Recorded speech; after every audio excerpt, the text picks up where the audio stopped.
those of you who've been following my conversations, I hope have come to recognize that what I try to do is expose misinformation. That is, ideas that have been propagated, have been around for decades, if not centuries, that are simply untrue. We simply uncover these findings by thinking more clearly, looking at the evidence, using logic, using experience to expose what are unhealthy practices. Among the most unhealthy practices, but one that takes decades to unfold, is the idea that reducing calories is a good idea to achieve weight loss. This has kind of come to a head recently because so many Americans and other parts of the world as well have become overweight. And it's been translated to mean you don't move enough and you eat too much. That's not true. It seems like it could be true, but it's not true. There are other reasons for this. It has to do with the proliferation of ultra-processed foods, with the advice to include lots more grains in your diet and reduce fat. It has to do with disruption of the gastrointestinal microbiome. It has to do with proliferation of sugars, many other factors. Lack of vitamin D, all the things that influence inflammation and insulin resistance. Topic for another day. And see my other videos, see my Defiant Health podcast, see my WilliamDavisMD.com blog, as well as my books like Super Gut, Wheat Belly, Undoctored, etc. But the idea is this. The conventional idea is reduce calories, you will lose weight. Is that true? It is true for the near-term future. If you cut your calories, say, from an intake of 1,800 calories per day to 1,200, you will lose weight. Oh, the first several weeks, sometimes months. But here's the problem. Your body doesn't know you live a modern life, right? It thinks that you are subjected to the life that our species has led for the last thousands of generations. That is the life of a hunter-gatherer. If you were one of your ancestors from, say, 1,000 years ago, 100,000 years ago, people whose genetic code is identical, almost completely, 99.9% identical to us. Well, you'd get up in the morning and you'd grab your spear, club, or axe, and you'd go try to kill something. It might be a goat, a deer, a rabbit.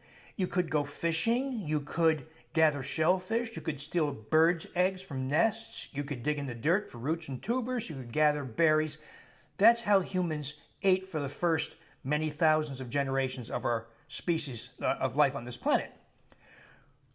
Your body does not know you don't live that way. They don't know that you drive a car to a supermarket, that you gather food in a produce aisle or a butcher aisle or internal shelves with crackers and cookies. Your body does not know that.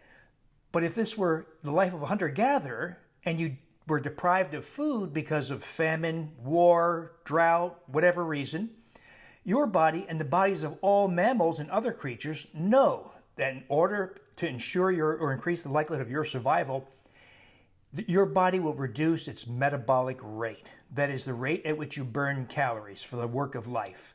For the work of breathing, you can't do without breathing, right? The work of digestion and other things, creating proteins to replace the proteins in your eyes, skin, heart, liver, muscle, etc. So there's a basic caloric requirement to stay alive. So let's say you're a hunter-gatherer and there's a drought and you can't find, animals have died, you can't find any berries, a lot of plants have died, and you're on the verge of starvation. What does your body do after several days? It reduces its rate of caloric burn, its metabolic rate. So maybe you lived on 1,400 calories, 1,800 calories before starvation. Now you're getting by with 300 or 400 calories. Well, you could die of starvation within several weeks. So to increase the likelihood of your survival, your body reduces its metabolic rate, the rate at which it burns calories. It may reduce it from 1,800 calories required per day to maybe 800 calories per day. And that means that you require less food to stay alive. It doesn't ensure survival if starvation continues, but it increases the likelihood of survival. This is true for moose, it's true for gophers, it's true for beavers, it's true for squirrels, it's true for humans. How long does it take for your body to respond with a reduction in metabolic rate? Well, no one's done that study, but probably days to weeks. And we know that once your metabolic rate drops, it's essentially permanent. It doesn't come back. We know that, for instance, from something called the Biggest Loser study. This was a study based on the TV show The Biggest Loser. In this case, the 8th season. The National Institutes of Health research team is a research team from the NIH, studied the graduates of the 8th season of The Biggest Loser. So these are people who lost extraordinary quantities of weight, including the winner of the competition, who got a $250,000 prize, Danny Cahill. He lost an incredible 239 pounds over about 200 days. An astounding result, right? He won. He looked terrific, at least with clothes on, because all these people had Spanx on to conceal their loose skin flaps. But he won. Now, I talked to Danny, and very gracious in sharing his story. He told me that once he left the show, he continued. You know, people who are overweight often accused of being lazy or slothful or overly indulgent. Well, here's an example of how disciplined, how powerfully committed this man was to losing weight and maintaining it. He leaves the show after losing 239 pounds, wins the prize, continues 2 hours per day, 6 days a week of exercise, resistance and aerobic training, and a low-calorie lifestyle, typically around 1,200, 1,400 calories per day. He regained all the weight. And this is true for the other graduates of that season, as well as other seasons. They all regained the weight. And Danny said the producers of the show would host annual get-togethers, reunions of the graduates, and he saw the same thing happen in the other graduates. They're all regaining the weight, most of whom maintain a very serious exercise program and low-calorie diet, and they all regain the weight. Now, this NIH research group studied these people from the 8th season and formally measured their metabolic rate and witnessed a 27% reduction in metabolic rate as long as 6 years after leaving the program.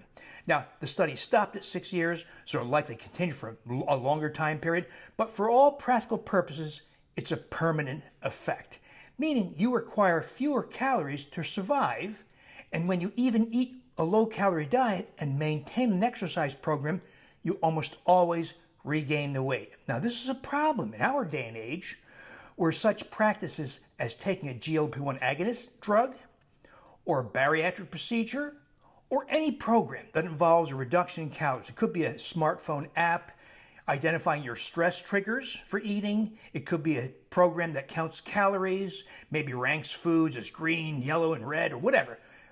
These are all variations on the same idea, reducing calories. They all result in a reduction in basal metabolic rate and thereby guarantee weight regain even if you maintain a low-calorie diet and an exercise program.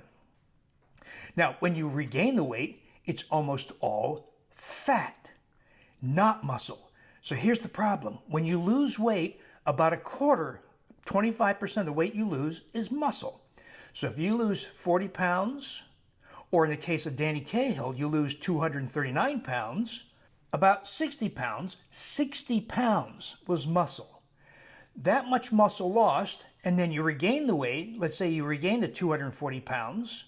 It's mostly fat. It's almost 240 pounds of fat, a few pounds of muscle. Muscle is very difficult to rebuild over time, even with resistance training.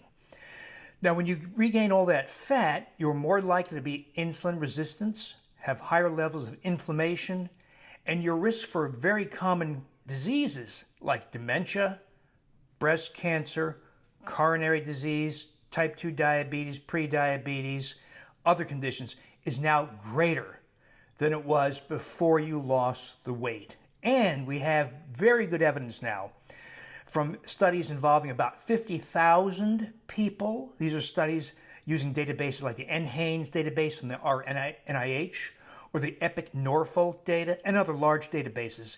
We now know that people who lose weight by these methods also die younger, several years younger. The more weight you lose by reducing calories, the more likely it is the sooner you will die.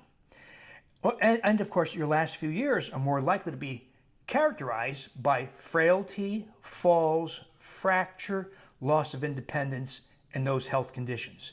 So losing weight, regardless of the method, right? GLP-1 agonist, other drugs, bariatric procedure, low-calorie program, are all recipes for not only frailty, falls, and fracture, and weight regain, but also earlier death. Now, that scares a lot of people, but know there are ways to lose weight that don't shorten your life, that don't result in guaranteed weight regain. It may be a version of a low-carb diet. Low-carb diets also, by the way, result in muscle loss. So there are ways to preserve muscle. And that's the pivotal issue here. How do you preserve muscle? So that's another conversation, another day. But the key here is to not lose weight by cutting calories, but losing weight by preserving, or even better, restoring lost muscle of youth. And you can do it. See my other conversations, my YouTube channel, see my Define Health podcast, see my WilliamDavisMD.com blogs, see my books. And some of this is so new, it's not even in the books, by the way. So stay tuned to my conversations on ways to preserve or increase muscle and thereby not die younger, not be exposed to all those risks.